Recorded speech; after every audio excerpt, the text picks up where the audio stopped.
ఏమైందా సప్పుడు చేస్తావు? హాయ్ గైస్, నేను మీ సిబిఎన్. ఈరోజు మనం రివ్యూ చేయబోయే movie max, directed by Vijay Karthikeyan, starring Kichcha Sudeep as main lead. Movie నీకు ఎలా అనిపించిందిరా అంటే ఓకే, డీసెంట్గానే అనిపించింది, ఒక ట్రై చేయవచ్చు. ఇంకా మూవీ యొక్క మెయిన్ ప్లాట్ వచ్చేసరికి మ్యాక్స్ ఒక ఇన్స్పెక్టర్ సస్పెండ్ అయిన చాలా రోజుల తర్వాత ఛార్జ్ తీసుకోవడానికి రిటర్న్ తన ఊరికి రాత్రిపూట బయలుదేరుతా ఉంటాడు. అదే టైంలో మైకిల్ ఇంకా వీరా అనే ఇద్దరు యంగ్స్టర్స్ ఒక యాక్సిడెంట్ చేస్తారు. అడగడానికి వచ్చిన లేడీ ఆఫీసర్తో మిస్బిహేవ్ చేయడం వల్ల మ్యాక్స్ వాళ్ళని కొట్టి జైల్లో వేస్తాడు. ఇంతకీ గని అనేవాడేవాడు, వీరాకి మైకిల్కి ఆ గనికి మధ్య రిలేషన్ ఏంటి, వీళ్ళిద్దరి వల్ల స్టోరీ ఎలా మలుపులు తిరిగింది అనేది మీరు మూవీలో చూడాలి. ఇంకా మూవీ యొక్క ప్లస్ పాయింట్స్ వచ్చేసరికి మూవీ యొక్క ఫస్ట్ హాఫ్ మాత్రమే. ఈవెన్ ఫస్ట్ హాఫ్లో కూడా కొన్ని ఫ్లాస్ ఉన్నాయి. సైడ్ క్యారెక్టర్స్ చాలా హైపర్ యాక్టివ్గా బిహేవ్ చేయడం, చీటికి మాటికి తెగ ఊగిపోవడం, ఇలా చేయడం వల్ల కాస్త ఓవర్ అనిపించింది. ఇంకా డబ్బింగ్ కూడా చాలా లౌడ్గా ఉంది. అది లేకుండా ఉంటే ఇంకా ఫస్ట్ హాఫ్ కూడా ఇంకా బెటర్గా అనిపించేదేమో. బట్ ఓవరాల్ మూవీ చూసుకుంటే ఫస్ట్ హాఫ్ చాలా బెటర్ సెకండ్ హాఫ్తో పోల్చుకుంటే. ఫస్ట్ హాఫ్లో మూవీ స్క్రీన్ ప్లే చాలా ఎంగేజింగ్గా రాసుకున్నారని చెప్పాలి. అండ్ స్క్రీన్ ప్లే కూడా చాలా ఫాస్ట్గా రన్ అవుద్ది. అండ్ మూవీలో ఇంకొక ప్లస్ పాయింట్ ఏదైనా ఉందంటే background score by Ajaneesh Loknath. కొన్ని సీన్స్లో అనవసరంగా బీజం కొట్టాడు, అనవసరమైన బ్యాక్గ్రౌండ్ మ్యూజిక్ ఇచ్చాడని అనిపించిన చాలా వరకు ఎలివేషన్ సీన్స్లో బ్యాక్గ్రౌండ్ మ్యూజిక్ వర్క్ అయిందని చెప్పాలి. అండ్ మూవీ సెకండ్ హాఫ్కి వచ్చేసరికి ప్రీ క్లైమాక్స్ నుంచి క్లైమాక్స్ వరకు చాలా బాగుంటుంది మూవీ. బట్ ఆ ప్రీ క్లైమాక్స్ ముందున్న మూవీ సోగా అలా అలా ఏదో పోతుంది అన్నట్టే ఉంటుంది.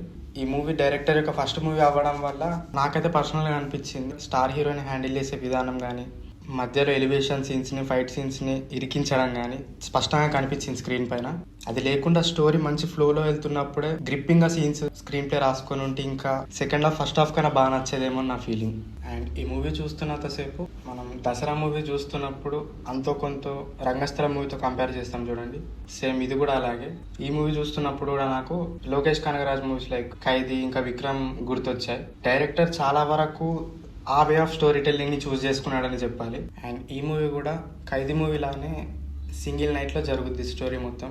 అండ్ వరలక్ష్మి, శరత్ కుమార్ గారు ఇంకా సునీల్ గారి క్యారెక్టర్స్ని అంత బాగా యూటిలైజ్ చేసుకోలేరని చెప్పాలి. మెయిన్ ఫోకస్ అంతా సుదీప్ గారి మీద నడిచింది. మూవీలోని విలన్స్ని చూస్తున్నంతసేపు వాళ్ళ విలన్స్ అన్న ఫీలింగ్ రాలేదు భయ నాకు పర్సనల్గా.